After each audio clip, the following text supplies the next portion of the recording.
One chilly September night, a family sat around their fireplace in a cozy mountain cabin in the White Hills. The fire roared with logs and pine cones, lighting up the room. The parents looked quietly happy, the kids giggled, the teenage daughter seemed full of joy, and the old grandma knitted by the warmest spot. They lived in a cold, risky spot where stones sometimes rolled down the steep mountain above, startling them at night. The daughter told a joke, making everyone laugh, when a gust of wind rattled the door with a creepy wail. They shrugged it off, used to the wind, and were glad when a traveler lifted the latch. Living in such a lonely place, they often chatted with passers-by, stagecoach drivers, lone wanderers, or teamsters heading to market, who stopped at their simple inn for food, shelter, and kindness. A young man walked in, looking gloomy from traveling alone in the dark, but he brightened up at their warm welcome. The grandma wiped the chair for him, and a little kid reached out with open arms. He instantly hit it off with the eldest daughter, smiling and joking. "This fire's perfect," he said.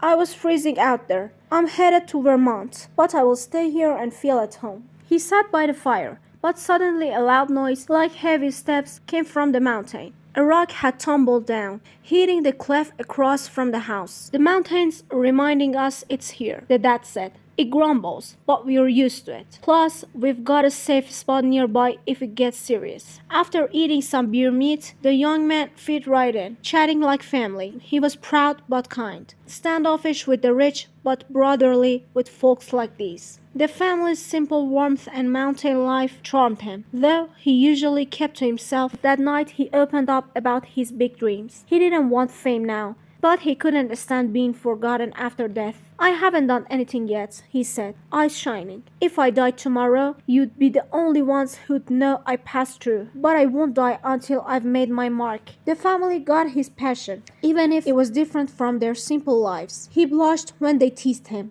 and the daughter said, "Better to sit by this fire and be happy than chase big dreams." The dad mused. "He's got a point. If I would thought that way, maybe I'd have wanted the same. I just wish for a nice farm, respect from neighbors, and a simple gravestone when I'm gone." The grandma added, "I've got my grave clothes ready, but I keep thinking, what if they don't fit right? I want one of you to hold a mirror over my face when I'm gone, just to check." The stranger laughed softly. "We all want some kind of monument, don't we?" But then the kids, catching the mood, started shouting wild dreams from their room. One boy yelled, "I want us all to go drink from the Flume's basin right now." Everyone chuckled at the idea of leaving their warm beds for a cold brook. Just then, a wagon rolled by, its driver singing loudly. The daughter thought they called her dad's name, but he didn't rush out to invite them in, and they drew off into the notch. The boy whined, "They could have given us a ride to the Flume." The daughter's smile faded. She sighed, feeling suddenly lonely. The young man, half joking, said, "I can guess what's in your heart. A girl shivering by a fire, feeling lonesome? I know what that means." She laughed, blushing, and said, "If you say it out loud, it's not a girl's feeling anymore." Their quiet talk hinted at a spark, pure and sweet, but impossible to grow in their word. Then the wind turned darker, like a ghostly wail. To shake off the gloom, they tossed more wood in the fire, and the cozy scene returned. Kids speaking from bed, parents calm, the young man thoughtful, and grandma knitting. But suddenly a terrifying roar shook the house, like the earth itself was breaking. Everyone froze, then screamed, "The slide!